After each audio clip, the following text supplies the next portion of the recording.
Băieți, azi iar avem o nouă partidă de mașini. Nu știu să vă arătăm. Max! Eu, Dar ce faci tu? fac o leagă curată aici, de ce? Dar ce te-ai apucat să faci curat? Ce să fac altfel? Ești odată la Pățani, ai dus azi mașini interesante. Te-ai măscărit, văd. M-am măscărit. Ce? Bine să arătăm la băieți ceva, niște mașini mai molodioșne, numai de astea pentru persoane mai în vârstă aduci. De cum eu mă jur de cadru și? Nu nic strașne. Nu e extra, dar în așa mașină nu mă pot să-i mărda. Dar ai promis că e ceva interesant?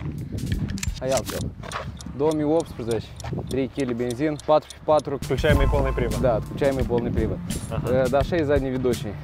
Și, da, prețul să spun la sfârșit, e până într-o 20 de euro. Cum crezi, interesant mașina? Blin, tot și 3 litri tot e interesant. Deci 3 litri, tot interesant? Bine că așa să arăt. E că, uite, eu mă așez, uite, mă așez așa că să nu-ți vadă, filmează și mașina e asta. Lasă oamenii scrie în comentarii și mașinica e asta.